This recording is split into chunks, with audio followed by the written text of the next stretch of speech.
คนก็มีพลังมีกำลังใจนะครับเราเปิดพระวจนะของพระเจ้าหนังสือยอห์นบทที่11ข้อ40นะครับสงสัยเจนี่ฟรีเวย์ปิดเพลงก็เลยมาไม่ถึง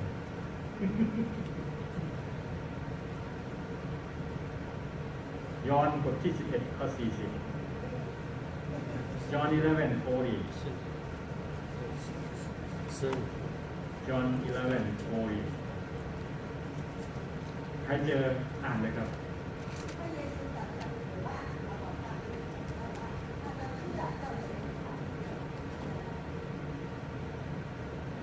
in English please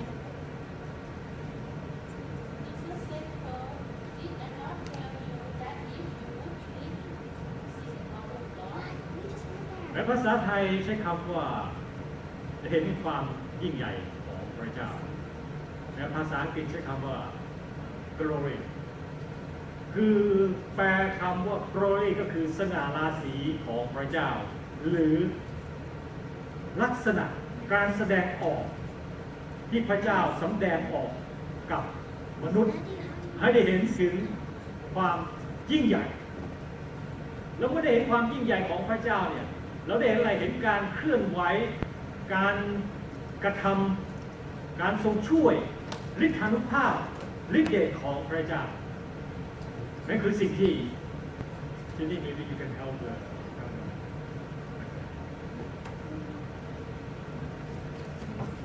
or let them move over there to the corner over there and Jenny will help you she will translate it เพราะว่าไม่อยากให้มิสอะไรสักอย่างหนึ่งจะได้สิ่งที่เป็นคุณประโยชน์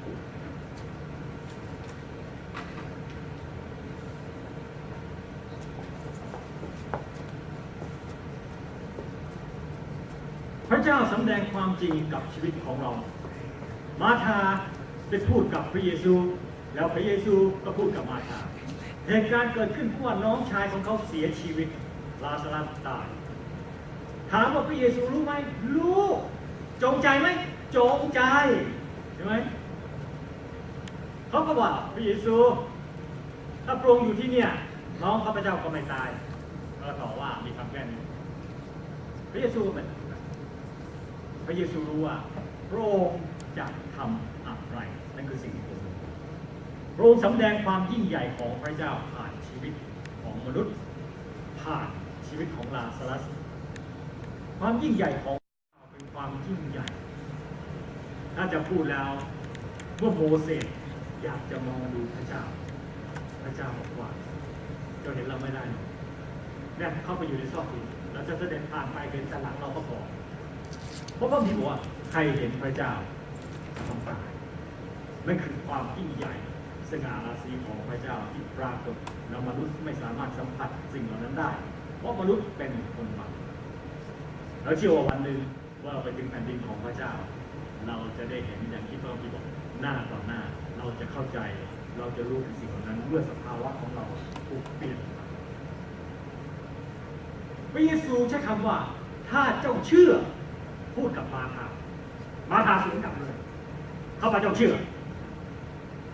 ออะไรมาธาเชื่ออะไร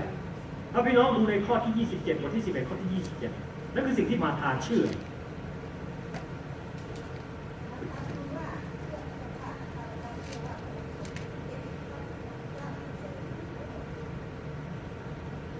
เธอเชื่อว่าพระเยซูทรงเป็นพระคริสต์ในสมัยนั้นการที่คนหนึ่งคนใดจะเชื่อว่าพระเยซูเป็นพระคริสต์ไม่ใช่เรื่องง่าย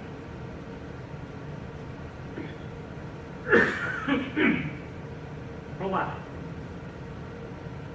พระคริสต์คือผู้ที่พระเจ้าทรงเจิมและผู้ที่พระเจ้าตั้งไว้ให้เสด็จเข้ามาในโลกนี้พระคริสต์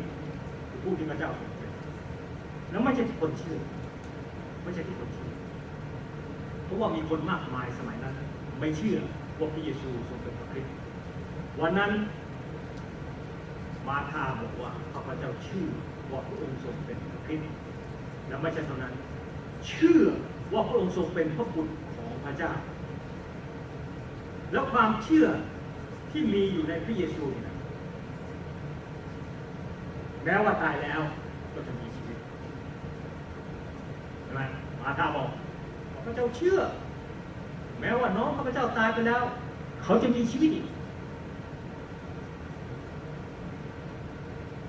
พระเยซูก็พูดแล้วก็ฟังสิ่งที่เขาพูดแล้วพระเยซูก็รู้ว่าความเชื่อของมาธานั้นเป็นอย่างไรถ้าอยากจะดูอีกตอนหนึ่งลองดูในข้อที่22บทที่11ข้อ22ข้อ22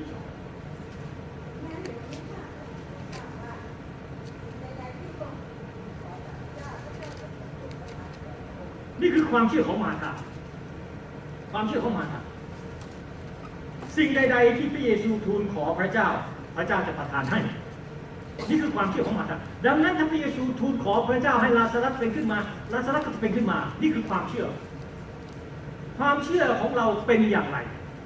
เป็นเหมือนอย่างมาธาไหมที่เชื่อว่าพระเยซูทรงเป็นพระคริสต์พระเยซูเป็นบุตรของพระเจ้าอันนี้เราเชื่อเราจึงรับความรอดและเราเชื่ออย่างนี้ไหมว่าพระเยซูได้ทูลขอพระเจ้าและพระเจ้าประทาน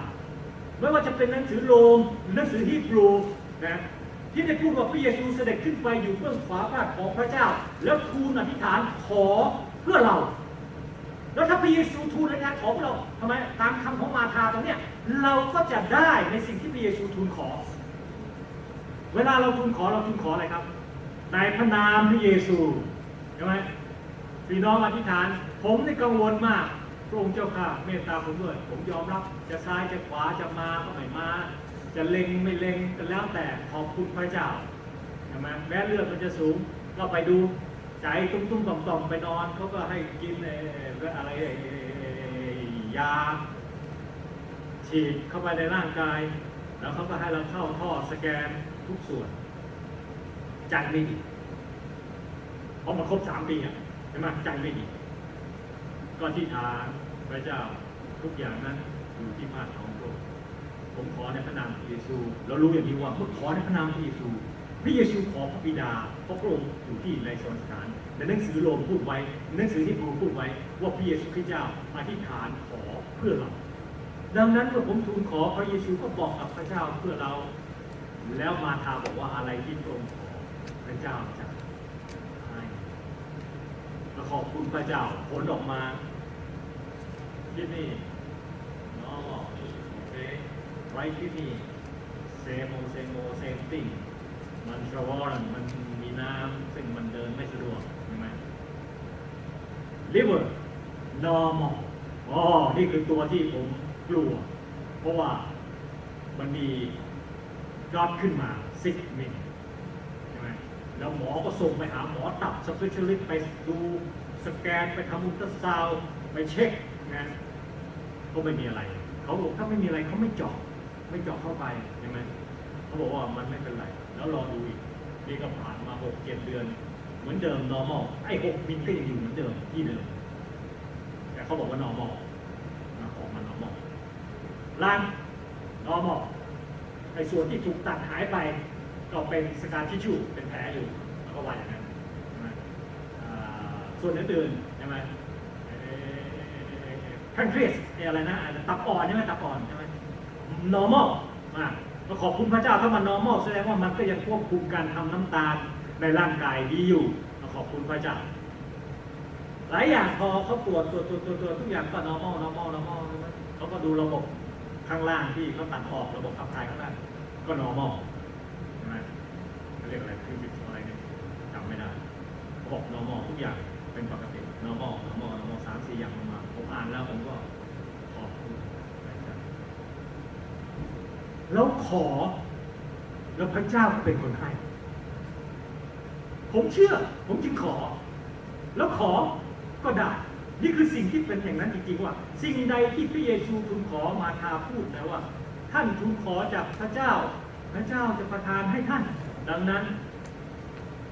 มาธาก็อยากให้ขอให้น้องฟื้นแต่ก็ไม่กล้าพูดใช่ไหมไม่กล้านะครับมีชายตาบอดจำได้ไหมสมัยนั้นชายตาบอดเยอะนะแล้วก็เจอพระเยซูคนหนึ่งพระเยซูเอาโคนป้ายตาอีก2 คนร้องบุตรดาวิดเจ้าข้าบุตรดาวิดเจ้าข้าขอชั่วด้วยเถิดพระเยซูถามจะทำอะไรให้ข้าพเจ้าอยากหายตาบอดพระเยซูเจ้าเชื่อหรือถามว่าเจ้าเชื่อหรือเราทำการนี้ได้เขาตอบทันเลยเขา เขาไม่เราเชื่อเป็นไปตามความเชื่อของเขาเขาตัดออกแล้วดูดีๆอ่านพระคำของพระเจ้าแล้วเจอถ้อยคำของพระเจ้าจดจำไว้นี่ผมไม่รู้ว่าผมรู้มันอยู่ในหนังสือกิตติคุณนะครับเอาผมพูดให้พี่น้องฟังหนังสือมาระโกนะมัทธิยนะครับมัทธิยเนี่ยพระเยซูถามคนตาบอดพระเยซูถามของพ่อเนี่ยที่ป่วยเขามาหาพระองค์เจ้าข้าขอช่วยด้วยเถิดลูกเขาจะป่วยมีเหตุที่ขอเมตตาขอดูแลนำพิธาไปตกน้ำตกไฟทำลายทุกฝ่ามือไปหมดพระเยซูบอกว่าไงให้ช่วยนะหรือถ้าเชื่อก็ทำให้ได้ทุกสิ่งพ่อเขาต้องมองถ้าเชื่อทำให้ได้ทุกสิ่งพระองค์เจ้าข้าที่ยังขาดอยู่ที่ยังไม่เชื่อขอช่วยให้เชื่อด้วยเถิดนั่นแสดงว่าความเชื่อของบางคนก็มีอย่างเต็มที่บางคนก็ไม่เต็มที่บางคนก็มีไม่ถึงมีไม่พอชายคนนี้บิดาคนนี้บอกกับพระเยซูที่ยังขาดอยู่ขอช่วยให้เชื่อพระเยซูก็ช่วยในส่วนที่ยังขาดทำให้การอัศจรรย์เกิดขึ้นกับลูกชายของเขาแล้วเขาก็เชื่อว่าพระเยซูทรงเป็นพระคริสต์เมื่อพระเยซูถามสาวกของพระองค์พวกท่านคิดว่าเราเป็นใครเราก็พูดกันบางคนว่าเป็นยอนกับเกิดอีกจะเกิดอีกได้ยังไงยอนเพิ่งตายก็จะเกิดมาถึง32 ปีอย่างเราเนี่ย33 ปี30 ปีอย่างนี้เหรอไม่ใช่เราเป็นเอลียามาก็ไม่ถูกพระเยซูถามเปโตรท่านคิดว่าเราเป็นเปโตรบอกพระองค์ทรงเป็นพระคริสต์พระบุตรของพระเจ้าตอบคำเดียวกันกับที่มาธาพูดตอบคำเดียวกันแล้วพระเยซูบอกว่านี่เป็นความเชื่อที่เปโตรได้รับจากพระเจ้าเกี่ยวกับพระคริสต์และพระเยซูบอกเปโตรบนความเชื่อนี่แหละเราจะสร้างคริสตจักรของเราดังนั้นการที่คริสตจักรจะถูกสร้างขึ้นเราจะต้องมีความเชื่อในพระคริสต์ผู้เป็นพระบุตรของพระเจ้าในชีวิตของเราแต่ละคนเราจะต้องเชื่อตรงนี้เพื่อพระเจ้าจะสร้างคริสตจักรขึ้นบนชีวิตของเราคริสตจักรถูกสร้างขึ้นก็คือไม่ใช่การสร้างตัวอาคารการสร้างโบสถ์แต่ชีวิตของเราจะต้องถูกสร้างขึ้นในทางพระเจ้าจำได้ไหมที่พระเยซูเดินไปเหยียดเสียดคนมากมายแล้วคนก็บอกว่าใครถูกต้องเราพระเยซูถามใครถูกต้องเราใครถูกต้องเราสาวกก็บอกว่าไงอุ้ยคนเยอะแยะอย่างนี้จะถามว่าใครถูกต้องเราได้ยังไงพระเยซูบอกมีคนมาแตะเราเพราะเรามีความรู้สึกลิ้นซ่านพระเยซูถามหาหญิงโลหิตตกคนนั้นไม่รู้จะซ่อนตัวได้ก็บอกว่าข้าพเจ้าแตะโลยอมรับแล้วพระเยซูว่าไงใครจำได้ที่เจ้าหายโรคก็เพราะความเชื่อของเจ้าเขาเชื่อว่าอะไรเชื่อว่าถ้าไปแตะโดนพระเยซูจะหายเราเคยมีความเชื่ออะไรเกี่ยวกับพระเยซูในชีวิตของเราบ้างเกี่ยวกับความเจ็บป่วยเกี่ยวกับการที่จะหายโรคเกี่ยวกับการที่พระเจ้าจะช่วยเกี่ยวกับการที่พระเจ้าจะอวยพรเราเคยมีความเชื่ออย่างไรบ้างผมจำได้ว่าตอนที่ผมทำงานในคลินิกด้านล้างไตการสอบครั้งแรกเนี่ยเป็นการสอบที่ยากมากขนาดคนทำงาน10 ปีนะ10 ปีทำงานมามีความชำนาญมีความเก่งสอบตกกันเป็นแถวโอ้โหแล้วบอกว่าเอาข้อสอบออกมาได้ไหมก็ออกมาเข้าไปมันก็เป็นข้อสอบใหม่มันไม่มีข้อสอบเก่าผมก็กลัวมากตกเนี่ยอายเขานะเพราะเราเป็นคนสอนคนอื่นแล้วใครๆก็พึ่งเราถามเราผมก็ท่องหนังสืออ่านมันตั้งแต่ต้นจนจบอ่านแล้วอ่านอีกอ่านพอไปถึงสอบผมบอกพระเจ้าขอช่วยด้วยเถิดผมขอพระเจ้าช่วยผมจำได้เข้าไปถึงห้องสอบงงพอเปิดออกมาโจทย์มันเป็นโจทย์นายสมิธมีน้ำหนัก150 poundเข้ามาวันนี้มีความดันเท่านี้เราจะทำยังไงกับนายสมิธดีนายสมิธมาล้างไตวันนี้น้ำหนักมา150แล้ววันนี้ความดันนายสมิธเท่านี้จะทำยังไงดีหลายคนเจอโจทย์ งงจะเป็นรู้เหรอไม่ใช่หมอนี่ใช่ไหมแต่คนที่ทำงานเนี่ยจะเข้าใจ150โอ้โหดูงาน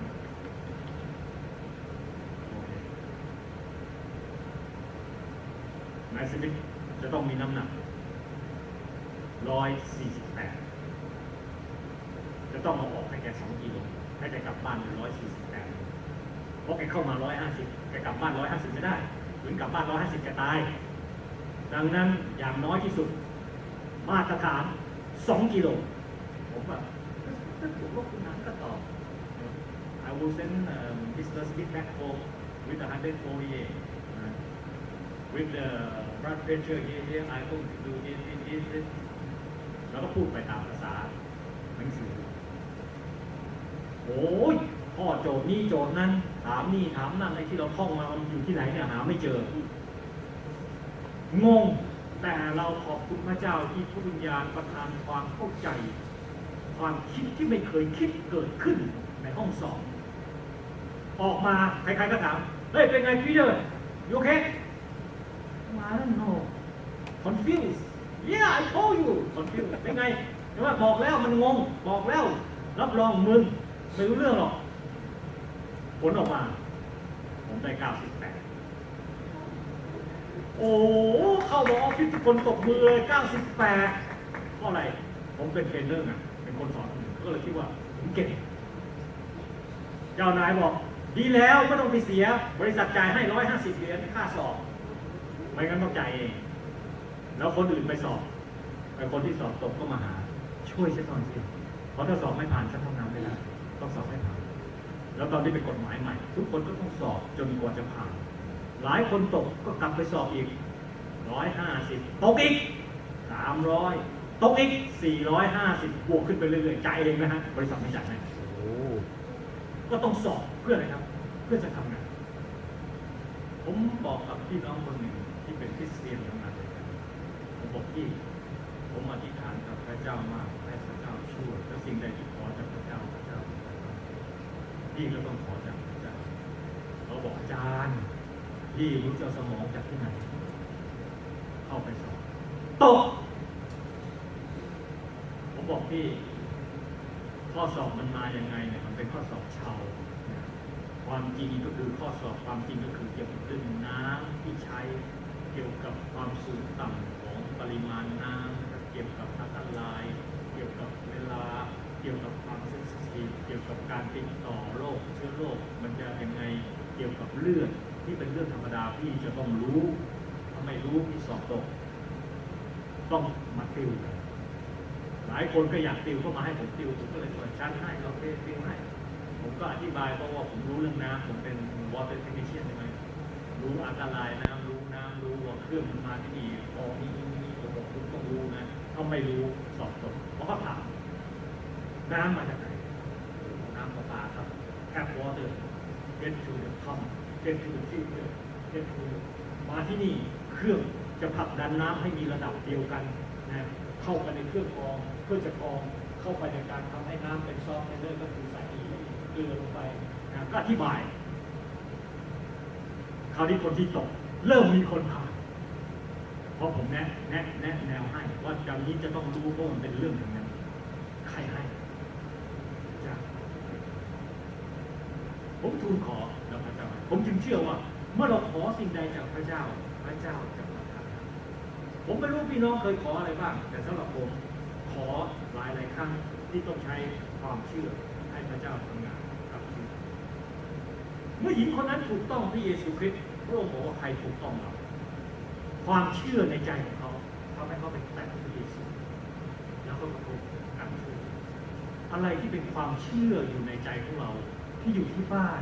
อยู่ที่ทำงานอะไรเป็นความเชื่อส่วนบุคคลระหว่างเรากับพระเจ้าไม่ได้เป็นความเชื่อที่ในคริสตจักรเชื่อไม่ได้เป็นหลักข้อเชื่อที่บอกพระคัมภีร์เป็นพระวจนะของพระเจ้าไม่ได้เชื่อว่าพระเยซูคริสต์เป็นพระบุตรของพระเจ้าเสด็จเข้ามาในโลกนี้ไม่ได้เชื่อว่าพระเยซูทรงไถ่บาปแต่เป็นความเชื่อส่วนบุคคลของเราที่มีอยู่เกี่ยวกับพระเจ้าที่เราเชื่อเกี่ยวกับพระเยซูคริสต์ที่เราเชื่อส่วนบุคคลของเราเชื่ออย่าง มาธามีความเชื่อเป็นส่วนตัวของเขาเปโตรมีความเชื่อเป็นส่วนตัวเขาแล้วมีสาวกหลายคนที่มีความเชื่อเป็นส่วนตัวของเขาถ้าข้าพเจ้าไม่ได้มือไปจับรอยตะปูไปจับแผลที่สีข้างจะไม่เชื่อโทมัสมาจับมือเราแล้วโทมัสได้จับไหมมาทำสักทีข้างเราโทมัสได้จับไหมไม่เลยแค่พระเยซูบอกมาจับมือเรามาจับสีข้างเราโทมัสคุกเข่าลงองค์พระผู้เป็นเจ้าของข้าพเจ้าสารภาพเลยว่าพระองค์เป็นพระเจ้าของข้าพเจ้านี่คือความเชื่อที่เกิดขึ้นกับคนเหล่านั้นเมื่อพระเยซูรู้จักชีวิตของเขาถามพระเยซูรู้จักชีวิตของเรารู้พระเยซูรู้จักชีวิตของเราพระเยซูรู้ว่าเราเจ็บเราปวดไหมรู้ว่าเราทุกข์ทรมานไหมรู้ผมขอบคุณพระเจ้าอาทิตย์นี้เป็นอาทิตย์แห่งพระพร Thank God I have one doctor, two doctors with me. Follow up me. Everything working good up until today. I just change the time. จะเปลี่ยนเวลาเท่านั้นนอกนั้นทุกอย่างทั้ง Friday only, fiber only, it's good for Saturday. Come up really good and clean. And I can eat on Saturday. And last night, midnight, I eat. I still okay right now. Nothing move, nothing pushing. I still feel so good. ขอบคุณพระเจ้ามันเป็นเรื่องของความเชื่อผมครั้งแรกผมเชื่อว่าเป็นไปไม่ได้นี่คือความเชื่อของผมเป็นไปไม่ได้ระบบขับถ่ายของผมจะมาดีไม่ได้เพราะว่า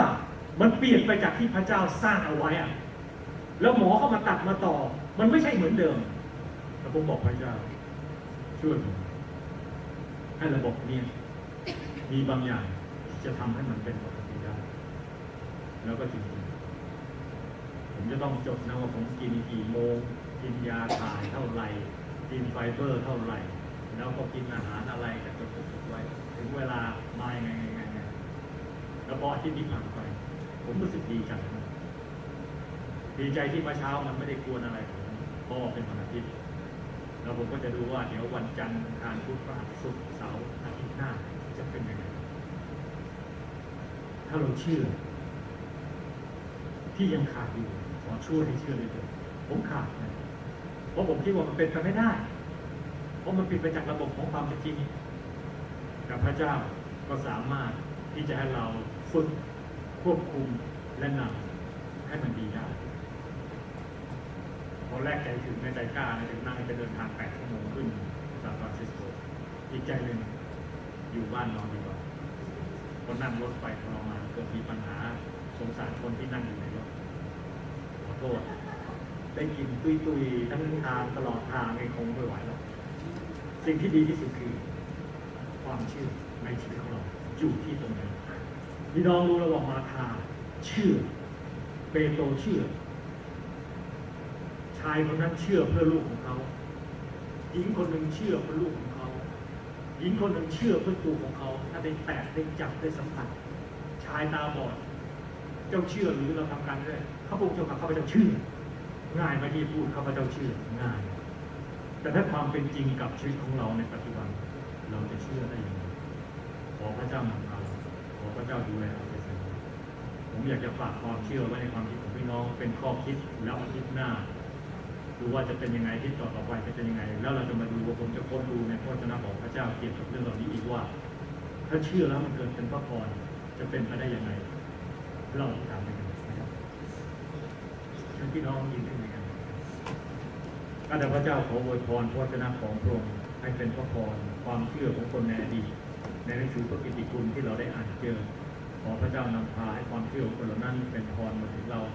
เมื่อเราอ่านพบว่าพระเยซูคริสต์เจ้าได้ทรงอธิษฐานเผื่อเราก็เชื่อว่าทุกอย่างที่เราทูลขอเหมือนที่ทรงบอกว่าสิ่งใดที่ทูลขอในนามของเราจะกระทำสิ่งนั้น